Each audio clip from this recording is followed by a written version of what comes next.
Assalamualaikum warahmatullahi wabarakatuh. Perkenalkan, nama saya Muhammad Al-Fajrin dengan NIM 22WSP654 dari Prodi Otomasi Sistem Permesinan. Di video kali ini saya akan menjelaskan secara singkat tentang penggunaan motor listrik. Motor listrik adalah alat yang mengubah energi listrik menjadi energi mekanik berupa gerakan atau putaran. Motor ini banyak digunakan dalam kehidupan sehari-hari maupun di bidang industri. Kemudian fungsi dan aplikasi motor listrik biasanya digunakan untuk menggerakkan berbagai peralatan seperti kalau semisal di industri seperti konveyor, mesin produksi, pompa, kompresor. Kemudian kalau di rumah tangga seperti kayak kipas angin, blender, dan juga mesin cuci. Kemudian di transportasi biasanya di kendaraan listrik, lift, dan eskalator.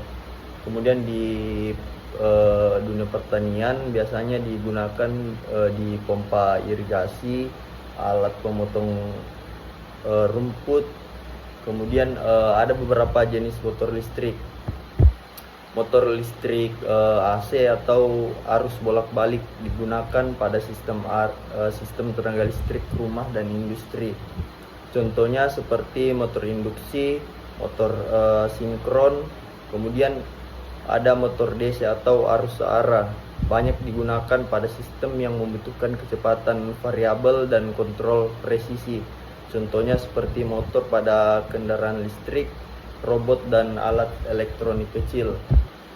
Kemudian sistem forward reverse atau maju mundur. Sistem forward reverse adalah sistem yang memungkinkan motor listrik berputar dalam dua arah, yaitu forward yaitu maju putaran searah jarum jam, kemudian reverse mundur putaran berlawanan arah jarum jam.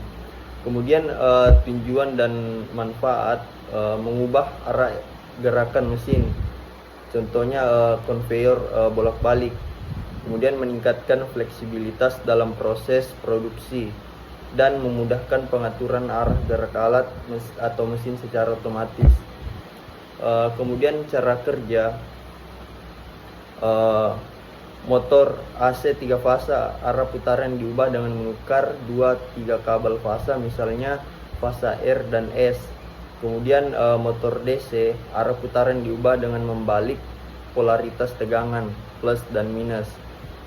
Kemudian perangkat pendukung, kontaktor forward reverse, alat elektromekanik yang mengubah aliran listrik untuk arah maju dan mundur. Kemudian saklar atau tombol push button untuk memilih arah putaran. Kemudian inverter, alat elektronik yang mengubah kecepatan dan arah motor AC secara otomatis. Kemudian pengaturan kecepatan motor DC. Kecepatan motor DC dapat diatur karena kecepatan berbanding lurus dengan tegangan yang diberikan dan berbanding terbalik dengan flux magnetik.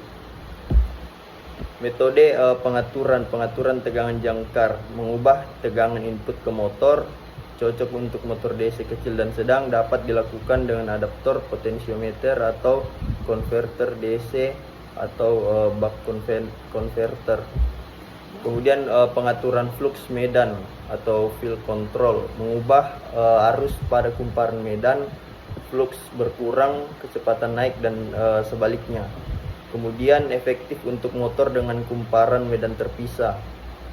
Dan yang ketiga, pengaturan tekanan jangkar, menambahkan resistor seri di sirkuit jangkar, kurang efisien karena membuang energi sebagai panas. Kemudian cara untuk membalik putaran motor DC. Prinsipnya itu putaran motor DC ditentukan oleh arah arus di kumparan medan dan jangkar. Untuk membalik arah putaran kita cukup membalik salah satu yaitu balik polaritas tegangan pada kumparan jangkar. Ini biasanya digunakan umum, atau membalik polaritas medan magnet atau kumparan medan. Kemudian cara praktisnya menggunakan saklar DPDT atau double pole double throw untuk membalik polaritas secara manual. Kemudian Cara menggunakan rangkaian hybrid cocok untuk kontrol otomatis, misalnya pada robot atau kendaraan listrik, dapat dikendalikan oleh microcontroller seperti Arduino, PLC dan sebagainya. Kemudian ada prinsip dasar transformator. Transformator atau trafo adalah alat yang digunakan untuk menaikkan step up atau menurunkan step down dengan tegangan AC tanpa mengubah frekuensinya. Prinsip kerjanya induksi elektromagnetik. Transformator bekerja berdasarkan hukum Faraday, yaitu perubahan flux magnetik dalam kumparan primer akan menginduksi tegangan di kumparan sekunder. Kemudian jenis-jenis transformator. Ada step up, tegangan naik, arus turun digunakan di pembangkit listrik. Kemudian yang kedua step down, tegangan turun, arus naik digunakan di rumah dan industri. Kemudian isolasi, tegangan sama hanya untuk pemisahan sirkuit listrik. Kemudian karakteristik beban generator DC.